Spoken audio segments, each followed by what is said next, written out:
যুগ্ম ছাত্র জনতার ৭২ ঘন্টা সড়ক অবরোধের কারণে খাগড়াছড়িতে এখনও পর্যন্ত কোনো ধরনের দূরপাল্লার গাড়ি খাগড়াছড়ি ছেড়ে যাচ্ছে না এবং দূরপাল্লার কোনো গাড়ি খাগড়াছড়িতে আসতেই পারছে না।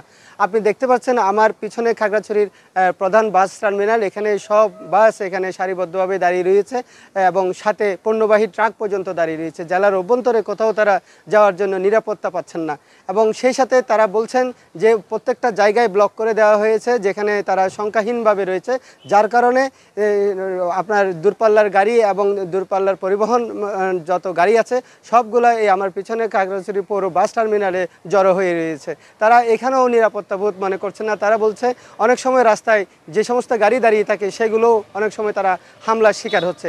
তবে একটা ভালো দিক হচ্ছে কি, জেলায় এখনও পর্যন্ত আনাচে কানাচে যে সেনা টহল রয়েছে, এতে করে এখনও পর্যন্ত তারা কিছুটা হলেও স্বস্তি পাচ্ছেন। রাঙামাটিতে জারিকৃত ১৪৪ দ্বারা প্রত্যাহারের কথা জানিয়েছে জেলা প্রশাসক মোহাম্মদ মোশাররফ হোসেন খান। তিনি সকালে ক্ষতিগ্রস্ত এলাকা পরিদর্শন শেষে এই কথা জানিয়েছেন। এই সময় তার সাথে police super doctor S M. Farhad হোসেনও উপস্থিত ছিলেন। জেলা প্রশাসক আরও জানিয়েছেন, ক্ষতিগ্রস্তদের জন্য তালিকা নিরূপণের জন্য কোর কমিটি থেকে একটি কমিটি গঠন করা হয়েছে। কমিটি খুব দ্রুত ক্ষতি নিরূপণ করে তালিকা প্রণয়ন করবে। সেই তালিকা মন্ত্রণালয়ে পুনর্বাসনের জন্য প্রেরণ করা হবে।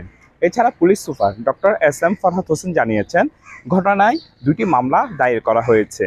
দোষী কাউকে ছাড় না দেওয়ার হুঁশিয়ারি দিয়েছেন তিনি। এছাড়া পর্যটন এলাকা সাজেকে প্রায় ১৫০০-এর মতো পর্যটক আটকা পড়েছে বলে আমরা জানতে পেরেছি। রাঙামাটি এবং খাগড়াছড়ির বিপরীতে আসলে পরিবেশটা অনেকটাই শান্ত রয়েছে। গতকাল থেকে 3 পার্বত্য জেলায় যে অবরোধ ডাক দেওয়া হয়েছে কেন্দ্রীয়ভাবে, সেই অবরোধের আসলে কোনো কার্যক্রমে বান্দরবানে হচ্ছে না, বলতে গেলে ঢিলেঢালাভাবে বান্দরবানে চলছে। বিশেষ করে বান্দরবানে যে শান্ত পরিবেশ রয়েছে এবং এখন পর্যন্ত সেই পরিবেশটি বিরাজমান রয়েছে। বান্দরবানে গতকাল থেকে যে অবরোধের ডাক ছিল 3 পার্বত্য জেলার, তার কোনো প্রভাব বান্দরবানে পড়েনি।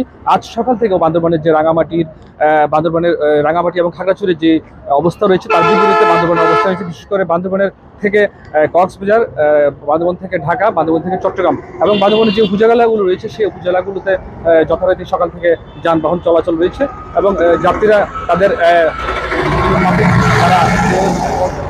তারা শুরু যেতে পারছে এবং বান্দরবানের যে পরিবেশটা বর্তমানে বিরাজমান রয়েছে, বিশেষ করে যে ব্যবসা প্রতিষ্ঠানগুলো রয়েছে সেগুলো বর্তমানে খোলা রয়েছে এবং সাধারণ জনগণ তাদের নিত্যদিনের কাজ খুব স্বাভাবিকভাবে করতে পারছে।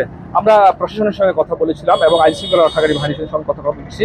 তারা আমাদেরকে যে বিষয়টি নিশ্চিত করেছেন যে বর্তমানে বান্দরবানের পরিবেশ অনেকটা শান্ত রয়েছে এবং যে কোনো ধরনের অপ্রীতিকর পরিস্থিতি তারা এড়াতে আইন শৃঙ্খলা রক্ষাকারী বাহিনীর অতিরিক্ত সদস্য শহরের গুরুত্বপূর্ণ পয়েন্টগুলোতে টহল নজরদারি বৃদ্ধি করেছে।